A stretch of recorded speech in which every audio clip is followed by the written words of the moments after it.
지금 부동산 찌라시가 파격적인 것들이 돌고 있어서 어떤 것들이 있는지, 그리고 실현되면 어떻게 되는지에 대해서 한번 알아볼게요.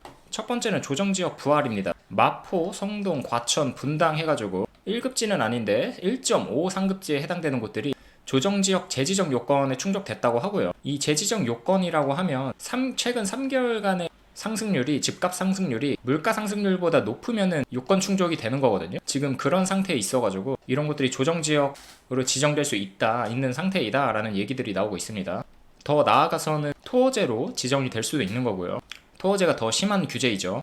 자, 그러면은 이런 곳들이 강남 3구랑 용산 외에 동작, 과천, 성동 다 인접해 있잖아요. 집값 확산세가 이어지면서 이런 곳들까지 같이 토어제로 묶일 수 있다는 거예요. 보시면은 마포의 공덕파크자이 신고가 갱신했고요. 옥스파크힐즈도 마찬가지죠. 과천도 똑같습니다. 최근 4, 5월에 걸쳐가지고 전고점을 뚫은 단지들이 속속들이 나오고 있고요. 조정지역이 되면 어떻게 되냐면 일단 주담대 한도가 줄어들게 됩니다. 조정대상 지역 같은 경우에 LTV가 무주택자인 경우에 60% 되고요. 원래는 70%예요. 최초로 받았다고 하면 80%까지 가는데 LTV 한도 60으로 줄어들게 되고요. 기존에 받고 있는 게 있으면 50%까지도 내려갑니다.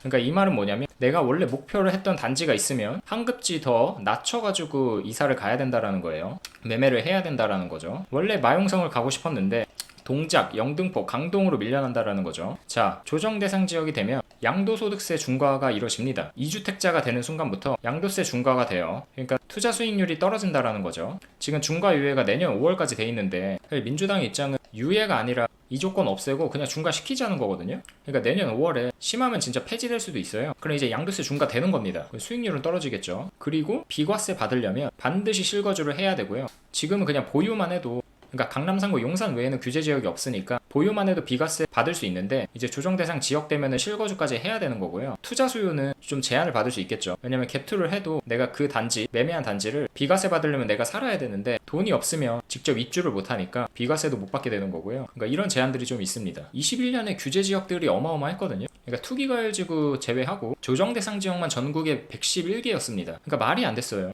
서울은 당연히 조정 대상 지역이었고요. 경기도도 마찬가지고요. 뭐 어디 군포, 안산, 오산, 뭐 양주, 파주, 인천도 미추홀, 뭐 남동, 계양 다 조정 대상으로 묶여 있었고요. 심지어 뭐 논산, 공주, 뭐 여수, 순천, 경산 이런 데들도 다 조정 대상 지역이었습니다. 그러니까 21년이 진짜 미쳤다는 거예요. 여기저기 집값이 막 오르기 시작하니까 이 지방의 말도 안 되는 지역들까지 다 묶은 거거든요.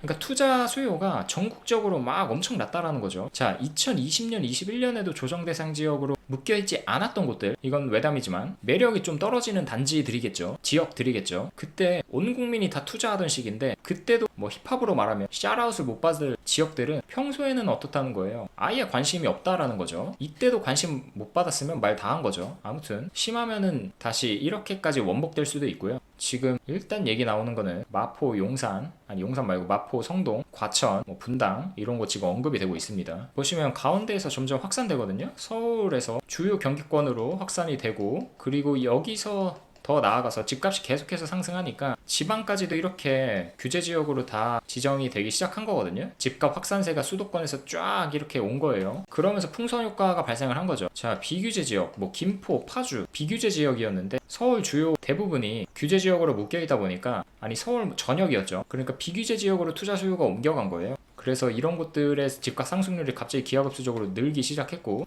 김포, 파주 보이시죠? 변동률이 갑자기 꺾이기 시작했잖아요. 자, 김포 14%, 해운대 13%, 대구 10%, 수영구, 부산 9%. 그러니까 이런 식으로 풍선 효과들이 발생한 겁니다. 그러니까 규제를 하면 집값이 떨어지는 게 아니고 오른단 말이에요. 이 사실을 우리는 경험을 통해서 다 알고 있는데 이번 정부에서도 과연 이렇게 할까 싶었는데도 불구하고 지금 찌라시가 이렇게 나오는 거 보면 아직 모르고 있는 건가 싶기도 하고요. 좀 지켜봐야 되겠죠. 그리고 또 충격적인 게 고가주택 대출 전면 금지에 대한 얘기가 또 나와요. 15억 이상 대출 금지고요. 이거 2022년에 한번 시행했었죠. 2021년인가요? 아무튼 집값이 엄청 올라가니까 고가주택에 대해서는 대출을 아예 안 해준 거예요. 지금 상하급지 양극화가 역대급이거든요. 강남 3구는 끝모를 새 없이 계속 오르고 있는데 서울 외곽은 상승률이 더디죠. 자, 똑같은 서울인데 1년 새 7억 오른 곳도 있다고 하니 양극화가 굉장히 심해지고 있고요. 이 마태 효과는 뭐냐면, 그러니까 저명한 연구자가 지원금을 더 많은 혜택을 받고 그렇지 못한 연구자는 혜택에서 소외가 되는, 그러면서 양극화가 벌어진다는 거거든요. 자, 집값에 있어서도 이런 마태 효과가 벌어지고 있는 겁니다. 강남 3구는 오르는 단지들 계속 올라요. 비강남 3구는 조금만 오르는 거죠. 그러니까 수혜 보는 단지들은 계속 보고 못 보는 단지들은 이제서 좀 수혜를 보나 싶은 게 아니라 계속 못 보는 거죠. 15억 초과주택에 대해서 대출이 전면 규제가 되고 12, 16 대책이라고,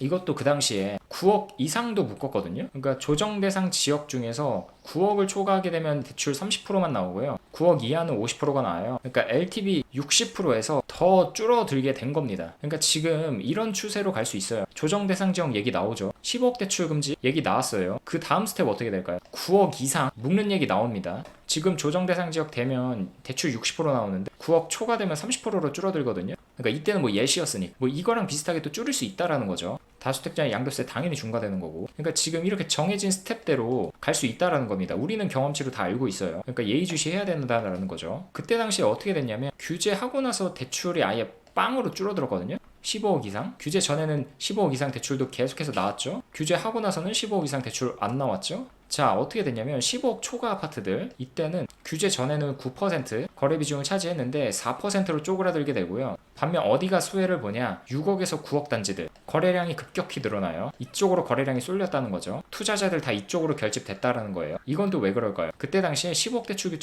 규제 나오고 아까 9억 이상도 LTV가 30%로 줄어들었죠. 그러니까 상대적으로 또 이 단지들에 비해서 거래량이 줄어들 수밖에 없는 거고, 그러니까 오르긴 했지만 그렇게 크게 안 올랐죠. 그러니까 사람들이 다 이쪽으로 쏠린 겁니다. 규제 청정 지역으로. 그럼 6억 이하는 왜 줄어들었을까요? 이 사람들도 일로 간 거예요. 조금 더 무리해서 더 간 거죠. 그러니까 이거 보시면 원래 규제 전에는, 그러니까 15억 대출 금지, 15억 이상 단지에 대한 대출 금지가 이뤄지기 전에는 가격이 올라갈수록 거래량은 줄어들었거든요. 이건 당연한 겁니다. 왜냐면 비싼 단지들을 살 수 있는 사람들이 적으니까. 근데 대출 금지가 일어나고 나서는 갑자기 14억 5천에서 15억 미만 단지의 거래량이 빵 뛰기 시작해요. 자, 다르죠? 여기 없죠? 근데 여기 있잖아요. 갑자기 늘어나잖아요. 그러니까 15억 대출 금지를 하니까 그 바로 밑에 있는 구간이 투자 수요가 넘쳐 흐르는 거예요. 그러니까 이런 기형적인 형태의 거래량이 발생하게 됐고, 집값을, 그러니까 14억 미만에 있는 집값을 10억 가까이로 끌어들이게 됐다라는 겁니다. 이거 보면 정확히 알 수 있어요. 이걸 확대해서 보면 이렇게 되고요. 자, 이렇게 줄어들고 있는 게 아니라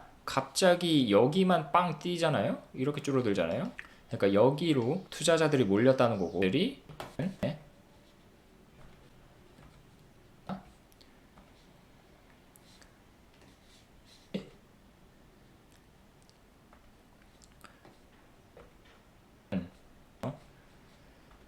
15억 이상 주택의 경우에는 7.8% 상승하는데 11억에서 15억 미만 아파트들은 15% 상승하게 됩니다. 그러니까 이렇게 상승률에 있어서 격차가 벌어지는 게 보이시죠? 집값을 끌어올렸다는 게 이런 얘기입니다. 그냥 말로만 들으셨을 땐 모르는데 이렇게 직접 그래프 자료를 통해서 보면은 이해가 훨씬 잘 되실 거예요. 그러니까 투자 수요는 이쪽으로 다 쏠렸다는 거. 이번에도 그렇게 될 겁니다. 만약에 15억으로 묶으면 이쪽 빵 뛸 거예요. 15억으로. 그러니까 지금 이 15억 대출에 대한 문제가 결국엔 뭐냐면 가격 분포의 왜곡을 야기했다라는 거죠. 가격 안정화를 시키려고 했으나 이게 목적이었으나 이거 결코 달성하지 못했고, 15억 미만 아파트들이 풍선 효과로 인해서 거래량이 20% 늘어난 걸 보셨죠?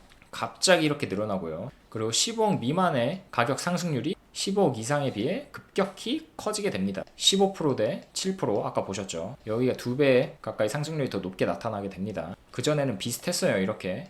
그리고 이 15억 주담대 금지가 발생을 하게 되면 15억 미만은 주담대가 가능하니까 이 단지들을 살려고 할 거예요. 원래 여기 살 수 있었던 사람들이. 그러니까 15억 미만 구간에 있는 아파트들에 대한 주담대가 증가가 될 거란 말이죠. 보시면 서울 이외 지역보다 서울에서 주담대 증가 추이가 더 많았죠. 주담대 양이 더 많았다는 겁니다. 이때 2020년부터 해가지고. 그러니까 서울은 전 지역이 규제 지역이었고 10억 미만 주택이 많은 서울로 집중이 됐다라는 얘기예요. 그래서 서울이 그렇게 올랐던 거고, 이번에도 그렇게 됩니다. 세 번째 찌라시는 4기 신도시급 택지를 계획한다라는 겁니다. 4기 신도시가 아니고요. 4기 신도시의 급에 해당되는 택지 조성하겠다는 거예요. 어디냐면 광화문, 여의도, 강남, 마곡 주요 업무지구죠. 거기서 40분 이내에 접근 가능한 곳들을 개발하겠다는 거예요. 왜냐면 지금 3기 신도시가 향후 3년, 4년 해가지고 입주 물량이 처참하잖아요. 지금 착공률 7%거든요. 그러니까 3기 신도시도 아직 초기 단계인데 4기 신도시 조성한다는 게 말이 안 되는 거죠. 현실 가능성이 없어서 일단 선별적으로 여기서 가까운 곳들 위주 개발해서 공급을 조금이나마 하겠다는 겁니다. 그래서 후보지로 꼽히는 곳들 뭐 고양 대구, 아니 뭐 광명, 시흥, 안산, 뭐 김포, 하남 뭐 이런 곳들이 될 수 있겠죠. 이거는 조금 더 지켜봐야 되는데 사실 이것도 현실성이 좀 낮아서 그냥 그렇구나 라고만 알고 계시면 될 것 같고요. 다음으로 임대주택 공급을 대규모로 확대하겠다라는 겁니다. 지금 이재명 정부가 들어서 많은 부동산 정책을 공약에서 얘기했지만 임대주택 확대가 있었거든요. 그래서 적금주택, 토지임대부주택 분양 많이 하겠다는 거예요. 이게 뭐냐면 공공이랑 개인이 지분 나눠가지고 투자하는 거 있잖아요. 그러니까 내 돈 1억만 가지고도 10억 아파트를 살 수 있게끔 한다라는 그거 얘기가 또 나오고 있고요. 이렇게 되면 집값 다시 뛰는 겁니다. 예전에 제가 영상 하나 올려드렸죠. 그거 한번 보고 오세요. 우측 상단에 집값 엄청나게 폭등할 겁니다. 그거 시행되면. 자, 다음 토지임대부주택. 이거는 땅값에 대해서는 지불 안 하고 토지는 그냥 말 그대로 임대해주겠다라는 거예요. 그러니까 토지 사용료는 내가 내는데 내가 살 수는 없는 겁니다. 건물만 사는 거예요.